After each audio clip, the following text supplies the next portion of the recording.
call. Right now, this example I'm going to go over is a CSP, and I kind of just want to go through my process. Okay, so a member of ours um, is interested in GE, General Electric. Okay, and I want to go through, and they're interested in doing a CSP on it, and I want to go through kind of what my quick, like, taking a look if you like a company, trying to figure out what I should do. Okay, and there's a few things. Okay, so what we're first going to do is we're going to pull up our charts. Okay, and we have our for me, when I'm running a wheel or anything like that, I want to look at a bunch of moving averages.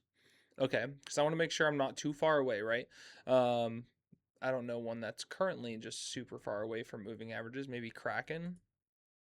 Like, yeah, Kraken, right? Like, here's the 50, here's the 100, here's the 200, and here's the 200 weekly. Like, it's so far down, I'm not interested in really doing any CSPs because we're just so far away from things, right? So I use the 50 EMA, the 100 EMA, the 200 EMAs right here, and the band here is a 150 to 250, so it gives me a little bit of a range, kind of like in this window here, right? Just nice because it's just telling me like anywhere in this range is a good time to buy. Um, and then here's the 200 weekly way down here. So it is important to hold this level because the potential of what can happen after the fact can be all the way down here. So you need to know what the like max pain can look like for you. You need to realize that. Because if you're not realizing and you're only looking at bull cases, and don't understand that, okay, if I do buy it here at this 200 day at 287, and all you're thinking is, oh, it's a great buy, it's going to go to 500, right? And you're thinking, oh, I'm going to double my money. Well, what's the downside when it goes to 200, right? Like, what's your play look like then? Is it, buy some here, and then if we lose this, I'm going to sell? Or is it, if we lose this, I'm going to wait to buy some more for bigger confirmation, right? You need to have a game plan when looking at a chart. It can't just be like, I'm going to buy it there and I'm going to hope for the best. That's not a game plan, okay? So I like to look at these. And then the white lines are our Bollinger Bands, okay? So if we take a look, typically you'll just want to look at the Bollinger Bands. And it is on the bottom half of the band, okay? Which is a good sign. Bottom of the band pointing up, that's also a good sign, right? It's not curling down or pointing down like as if it has more room to go. So that's a good sign. Now, what I also like to do with the Bollinger Bands is take a look at the weekly time frame so I can understand the bigger picture of how much space is there to go. Now, if we take a look at the weekly, okay, 270, okay, which isn't terrible, right? Because the 200-day moving average is right there, 287. So it doesn't mean it's going to go here, but it does, like this time when, if I bring that band back into it, during this moment here, okay? If I go back to the daily, right? This little April moment, I believe it was, yeah, April, dipped right below this band, right? Bottom of the Bollinger Band, okay? Take a look, okay? But if you look at the weekly time frame, at that same time, it just touched the bottom of the Bollinger Band. There's nothing abnormal about that movement. That was completely normal. So just know a correction comes into play that you do have some sort of support here in this 270. So don't get scared if 287 is lost, right? You got to realize there's like levels, okay? So if we take a look, right, my thought is I'll draw some lines. And again, you don't have to draw the lines and everything once you have it down, right? But initially, you're thinking of buying here. I'm going to make it blue so nothing else is blue, right? Initially, you're trying to buy here. Okay, now let's go to the weekly. Okay, if I buy here, right, you have a little bit of a $10, $15 downside to the bottom of the band. So do we want to look for 287 or do we want to look for something 275? That's what we're going to figure out for CSPs when we go look at the contracts. At least to start a position, I would say that is a decent spot to start a position. Again, none of it's financial advice. This is all education. I'm just talking you through like what I'm thinking when I'm looking at things like this, okay? I prefer this to be on the bottom half of the weekly band as well. So if you do get a little moment here, you will like 293, 295, and then be able to set this. But let's go take a look now at the option chain. Okay. Let's see, where is that? And we're 287. That's the number I was looking at for the 200-day, right? So what you're going to do is you're going to go to sell a put, because that's what we're doing, selling a cash secured put.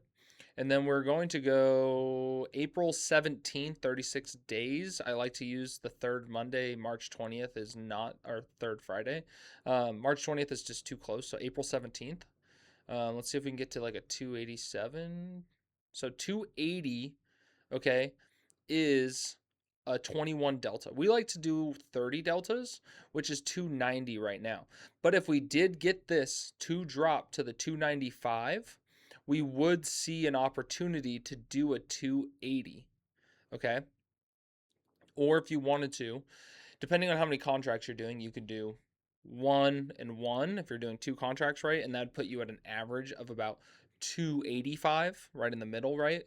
If they don't offer those 5-digit middle points, right? You do 1 here and 1 there, which would put you in the middle at the 285. You can completely do that. Doesn't have to just be one option contract. If you're doing them together, just make sure if you're closing them, okay, that you understand that if you close the 280 and keep the 290, your dollar averaging down is not there anymore to protect you. Okay. So 280, 290 you can run.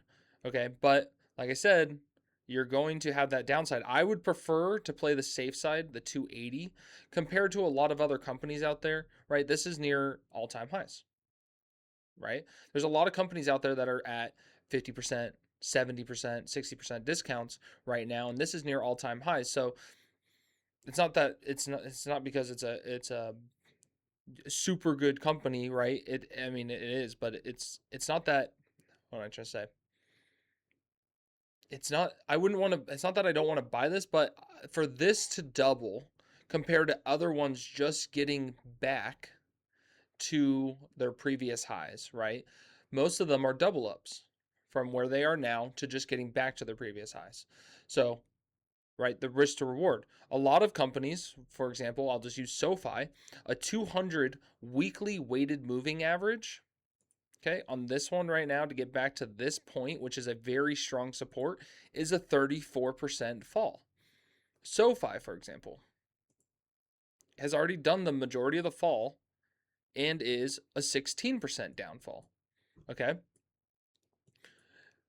Strong red line, this 200 weighted moving average is a very strong support. We can go there.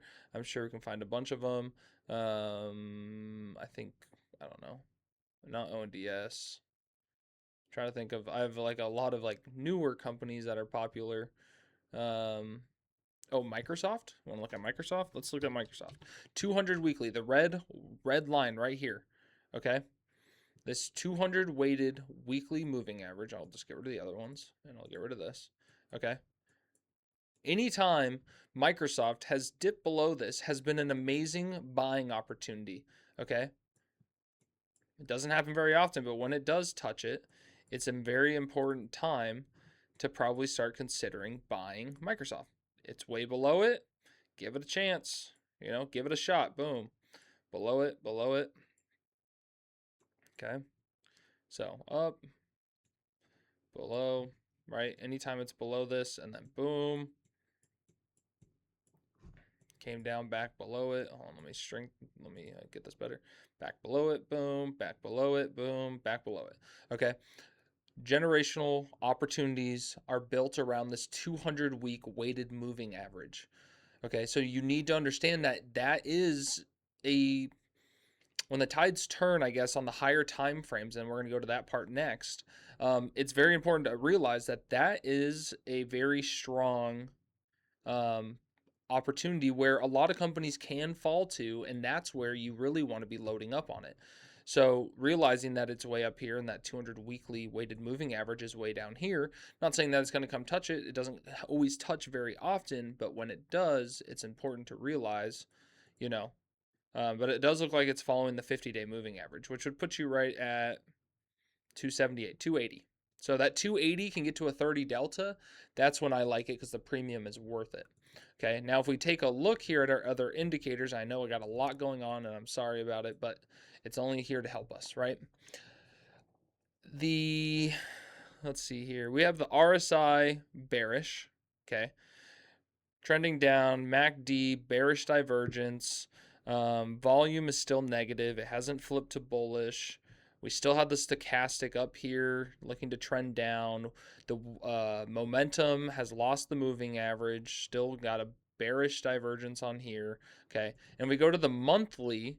Okay. You're still up here in this little box, right? Once it kind of breaks below this red line, then the monthly is lost. But it is so elevated. Even up here, the MACD can only go so high.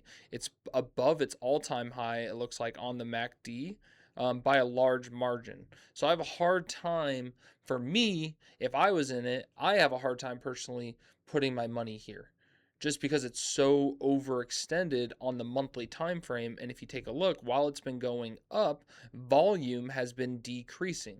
So to me, it would seem like we are near the top for GE for me when I'm looking at it. But if I was to do a CSP, I would start at the 280 and then realize that it could go down to the 200 um, or to the 270, right, is the first one. But be aware that 200 is a possibility based on the weekly weighted moving average. Alrighty. I appreciate you guys' support. That is what I look at when I'm going through these, looking at momentum, looking at the MACD, looking at the RSI, looking at my moving average, looking at the Bollinger Bands. Like, there's a lot that goes into it. And if you're not very good at it or want to get better at it, like, join our community. Our community is free to talk to us in the chat and ask questions. You know, we're all there. We're all super helpful. And that's what we want for each other. But if you want to learn more and get educated and everything, join the full membership, get access to the indicators, all these custom indicators you have full access to. Okay. You have access to bots, you have access to me, you have access to my trades, you have access to my other analyst trades, you have access to a wheel strategy course, you have access to a wheel strategy spreadsheet. All of these things are included this month, and end of this March 2026 is the last month to get the lifetime locked in price. It's not a lifetime membership, it's just locked in at a price that will never increase on you as long as you remain a founding member, which is going to be the first 100 members up until March 2026, until the end of March 2026. As long as you are a founding member by then, and as long as you just keep your membership, you'll always be locked in that price. Prices 5 years, 6 years down the road increase. Your price does not increase because you were one that supported me early on, and I appreciate you. So therefore, I want to reward you, give you complete access to anything even new that comes into the community. You get as a founding member, no additional increases. So I appreciate your support, and I'll see you guys in the community. Thanks.